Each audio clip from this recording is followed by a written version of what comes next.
Hello and welcome back to the Nasty Metal Production channel here at YouTube. And welcome to, well, the first album review for December. And of course, if you had seen my announcement video, I was definitely going to be doing some reviews for albums or EPs, whatever, that I didn't get to review. And review stuff that I recently was getting into. That was, of course, were new releases. And this is definitely one of the few that I definitely did check out. Now, this, of course, was from Bandcamp. And, of course, you know by what band I'm probably talking about. Very new band. One that's definitely going under the radar here. And I'm definitely going to be introducing you guys to. So, I was I think 2 months ago, around September, early October, probably definitely September. I was definitely on Bandcamp, pretty much searching up just new bands or so that were definitely playing like 70s rock. You know, that 70s hard rock sound, whatever. Just looking for new bands that were playing that sort of sound. And I definitely came across quite a few. And this was definitely one of them, and that I definitely found. Some of them were definitely great, but this is definitely one that really stuck out at me. Of course, I'm talking about, again, Blind Horse out of Brazil. Now, these guys were formed in 2014, and their very first thing they had released, their stuff, I've tried to figure out if there is any physical stuff. Doesn't seem to be that. The only way to get these guys' stuff is through Bandcamp and is through downloading them. And of course, they're very easy to download. They're just name your price, so you can pay whatever you feel like. And I downloaded, there are only 2 releases here. But I'm only going to be talking about one album. But in 2015, the first thing they had released was this 3-track EP titled In the Arms of Road. And of course, I printed it out and made it more like a little mini LP. Just a really killer 70s sounding hard rock. Very similar on here, very similar to early Whitesnake, Led Zeppelin kind of sound. Like when I think of Whitesnake, think more like Love Hunter or Trouble, Reading and Willing, Come and Get It. Those kind of albums. And of course, just White's for Led Zeppelin would be like the first 2 albums in ways, like especially Led Zeppelin 2. Just a really killer mini EP that's just 3 songs and everything. So, fast forward to here, they released their very first full-length album titled Patagonia. I hope that's the best way to pronounce it. Coming in alright or so. I did the back cover and front cover and stuff for it. But, just different though from the EP, so I could definitely get that off. This was released, of course, was in May of this year. Really interesting. This sound, there is still that sort of Led Zeppelin meets Whitesnake kind of sound, but it's more different, a little heavier sounding, and that's probably due to the production. But this time, there's more of a Black Sabbath kind of feel to it. Almost kind of bringing it sort of that doomy, sort of stoner kind of sound to it. But mixed with a bit of Pink Floyd thrown into there. And it's definitely quite a bit. And when I think of Pink Floyd, I'm thinking more like Animals. So, and as far as Black Sabbath, think more like Master of Reality. Or probably the first album. Probably more like Master of Reality in terms of the thickness of the production. And mixed with that, it's a really more almost proggy, almost psyche, heavy psych sort of sound to it. Like Captain Beyond in that sort of vein. Just 6 tracks, probably clocking almost around, I think, 40 minutes, I think 42 minutes long.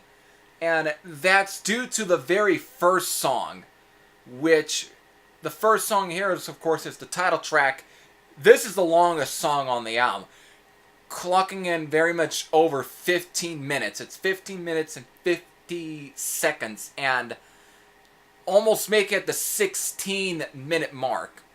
And it's a progger. That's all I can say. It's heavy in places, but it's very proggish. This is probably the song that really kind of has that massive reality from Black Sabbath meets Animals by Pink Floyd kind of sound. It's very atmospheric, but it's got but at times it does mix a lot of heavy guitars, and that's definitely due to Rodrigo Blasquez's guitar playing, which has a heavy, thick tone, but at times also with some really light, sort of bluesy feel to it. Soft, bluesy kind of tone to it, but still very soulful and very great sounding. Just like, in a way, it's a long track, but it's very cool. Very much as something that has real great playing. Definitely a great track. And just very much got more of a progressive rock feel at times. Just a killer track to start off the album. And again, it's very different again from the EP to here. And of course, get into track 2, which is Stun Bomb Blues, and it's the shortest track on there because it's 28 seconds, but it's basically just singer Alejandro Sanz just basically distorted sort of vocals that, while singing very soulfully, guy's got a voice. He's definitely got a real grit to his singing, but it's a vocal track that's basically well distorted, but it just serves as an intro to the third track, which is Rock and Roll Me, and it's a hard rocker, almost having just killer hard rocker of a track that's very stonery and doomy, but it's more reminding me of like Bang, just close to that sort of stuff, or Budgie, a very killer sounding, just a really killer hard rocker. Then of course go to the fourth track. Hope I don't butcher it. Noite Estrana. Note Estrana, whatever. I'm butchering the hell out of the track. But it's all sung in their native language. Of course, like again, I said, they're formed out of Brazil, and still another good rocker. This time, really throwing a bit of that organ sound. Almost got like a Uri Heat Deep Purple-ish sort of sound going on, but it still has its Bang, stonery hard rock sound to it that you definitely gotten from the early 1970s. And literally the whole album itself literally sounds like this could have been released in the 1970s. And it sounds like an unreleased album from the 1970s.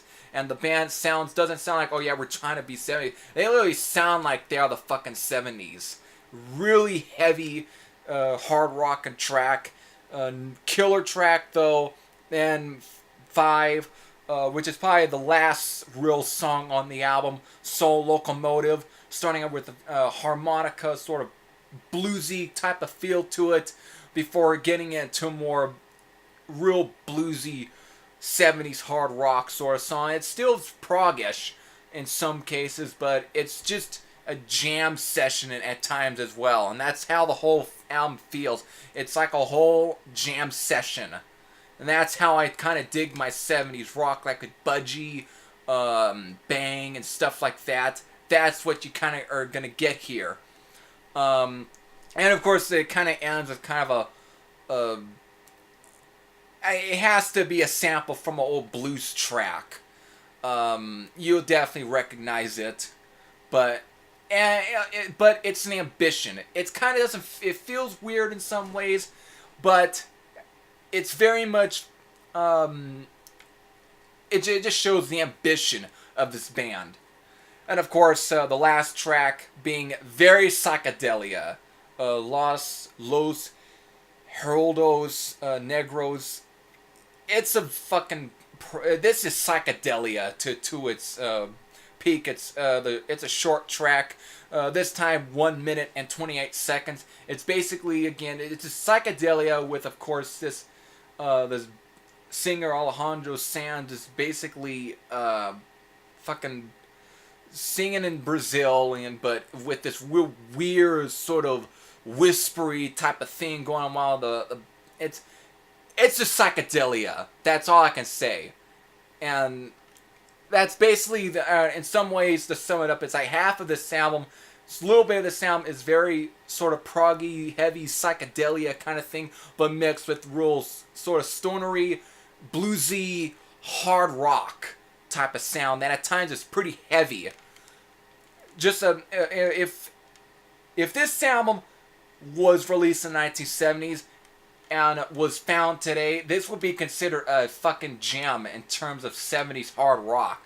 But for today, would be almost considered nearly not. It wouldn't be considered a. But I think from time, this would be considered a classic. That's all I'm saying. I'm not definitely trying to come down on this album. It's a really good album. To sum it up for my rating, so for this album would be 9 out of 10. This is a 9 out of 10 album. In terms of the whole sort of stoner rock, hard rock, 70s hard rock, kind of, revival that has been going on since the earlier mid-2000s, this would probably be one of the best of that sort of movement. And I like a few of the American bands, but I don't know. I've come across some really good European, some of these more like Spanish or European language kind of bands that actually do the sound really good. And they really get down that sort of 70s rock sound. So in a way, if you're a fan of probably bands like Budgie, Black Sabbath, of course, Bang, stuff like that, or early White Snake, Led Zeppelin, stuff like that, or Captain Beyond, there really is no, it's a no-brainer to actually check these guys out. I don't know if there's any physical releases, because the band isn't really selling this for, ain't selling a physical copy of this and their EP. So I don't know how you can get a way of, getting this on physically, like vinyl or so, but it'd be nice to actually see an actual record label pick this stuff up and actually release it. This is, a lot of you 70s hard rockers would probably really go crazy or nuts for this type of stuff, and sure, me who's getting into that, this is a really good album. That's all I can say. It's recommended very much to those. Especially for like the In the Arms of Road EP is another really killer. Like these two releases, both killer albums. So definitely a new band that's definitely worth checking out. So I hope I turned you on to a new band. I hope you liked this review. If you definitely are able to check this one out, definitely leave me your comments down below and what you think. So, until then, this is Heavy Thrash. I say I'm out. And I'll probably be back tomorrow with another album review, maybe. So, later.